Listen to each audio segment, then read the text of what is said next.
భక్తులపై మనం ఏ విధంగా ఉండేటువంటి విశ్వాసం గురించి తెలియజేసింది.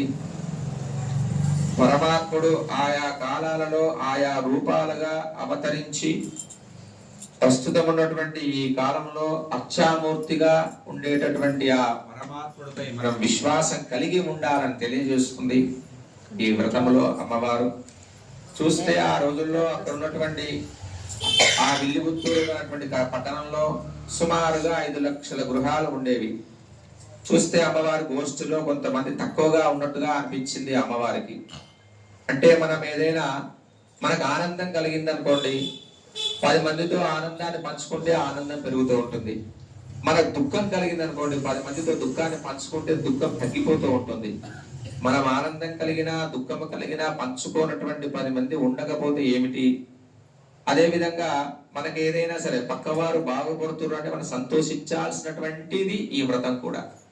వారొక్కరే కాకుండా అందరూ కూడా ఆచరించాలి, లోకమంతా కూడా బాగుండాలి తద్వారా అనేటువంటిది చెప్పేటటువంటి విశేషమైనటువంటిది. అందులో 10 మంది గోపికలనే నిద్ర లేపుతూ ఉందని చెప్తూ ఉన్నాం. మరి 10 మందినే ఎందుకు లేపాలి, నిద్ర లేపాలి అనేటువంటి అనుమానం సంకోచం కూడా కలగవచ్చు.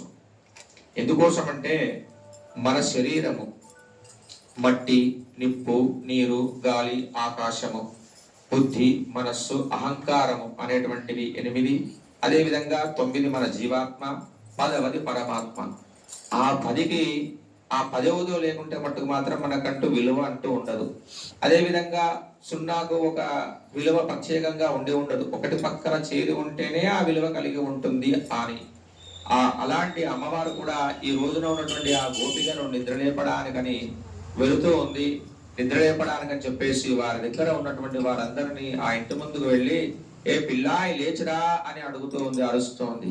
ఆ లోపల ఉన్నటువంటి ఆ గోపిక ఏమంటుందంటే, అప్పుడే తెల్లవారిందా అని అంటూ ఉంది.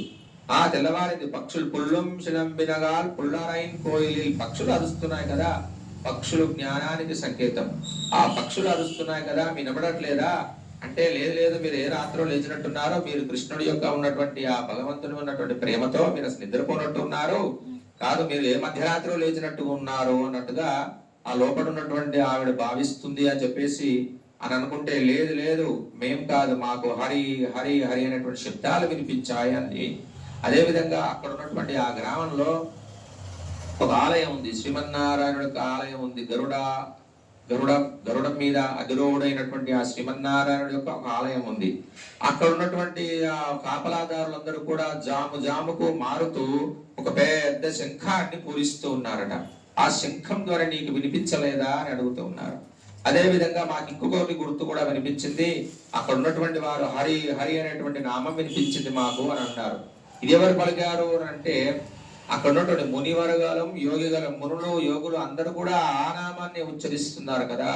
అంటే ఆ రోజుల్లో శ్రీకృష్ణుడు పగటిపూట అంతా అతను అడవిలో ఉండి పశువులను కాపడానికని వెళ్తూ అడవిలో ఉండేటువంటి అతను సాయంకాలం ఆ పశువులను కట్టివేసే సమయంలో, గోవులను తెరిచే సమయంలో ఆ శ్రీకృష్ణ సాక్షాత్కారం కలుగుతుందని చెప్పేసి మునులు, యోగులు అందరూ కూడా ఆ స్వామి దర్శనానికి ఉదయాన్నే వచ్చేవారట. అలా మాకు మునివర్గాలం, యోగిగలం, ఆ మునులు, యోగులు యొక్క అన్ని కనిపించాయి, వినిపించాయి అని అంటున్నారు. హరి అంటే హరించేటటువంటి అనేటువంటిది. ఏమి హరించాడు అనేటువంటి మళ్ళీ ఒక 3 గుర్తులుగా చెబుతూ ఉన్నారు అమ్మవారి గోష్ఠి వారు. ఒకటి, తాను శ్రీకృష్ణుడు చిన్న బాలుడుగా ఉన్నటువంటి సమయంలో పూతన అనే రాక్షసి పిశాచి తాను స్తనాలకు విషం పూసుకొని వచ్చి స్వామి వారికి ఆ పాలన ఇస్తే, ఆ పాలను స్వామి స్వీకరించి పూతన సంహారం చేశాడు స్వామి. రెండవది, తన తల్లిగారే తను ఒక బండి కింద స్వామిని పడుకోబెడుతూ ఉంటుంది. ఆ శకటాసురుడు అనేటువంటి ఒక రాక్షసుడు ఆ వాహనం పైన ఆ శకటానికి ఆవహించి స్వామిని ఏమో చేద్దామని అనుకున్నాడు. కానీ ఆ స్వామి వారు ఏం చేశారు, ఒక్కసారి తన కాలు ఇలా చాపగానే ఆ శకటాసుడు యొక్క సంధి బంధనం అంతా వీడిపోయి అతను మరణించాడు. అంటే ఆ స్వామికి ఆ పాదమే రక్ష, మనందరికి కూడా ఆ స్వామి వారి పాదమే రక్ష. చరణం శరణం ప్రబద్ధి అంటారు. మనం ఆ స్వామి వారి శ్రీ చరణాలను మనం వేడుకుంటూ ఉంటాం. అదే విధంగా స్వామివారు అక్కడ ఆ పాల సముద్రంలో పవలించి ఉండి ఆ శేషపాన్పై పవలించి ఉంటాడు. 5 పడగలగలటువంటి ఆ శేషుడి పైన పవలించి ఉన్నటువంటి ఆ స్వామి వారిని అందరూ మునులు, యోగులు అందరూ కూడా సేవించుకుంటూ ఉంటారు కదా. అలాంటి స్వామిని మనం సేవించుకోవడానికి వెళుతున్నాము అని చెప్పి గుర్తులుగా 3 గుర్తులుగా చెబుతున్నారు. అంటే ఆ అమ్మవారు చెబుతూ ఉన్నటువంటి పాశ్రమంలో మనకు కనబడేటటువంటి ప్రకృతికి సంబంధించి సంబంధించినటువంటి విషయాలు కనిపించినా వినిపించినా అందులో ఉన్నటువంటి విశేషమైనటువంటి ఉపనిషత్తు వేద నిగూఢమైనటువంటి రహస్యాలు మనకు అన్ని కూడా చెబుతూ ఉంది.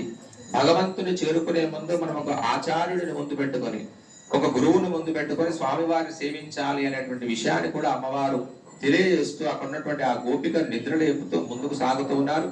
మరి ఒక గోపిక నిద్రలేవడానికని వారు నడుస్తూ ఉన్నారు. జై శ్రీమన్నారాయణ.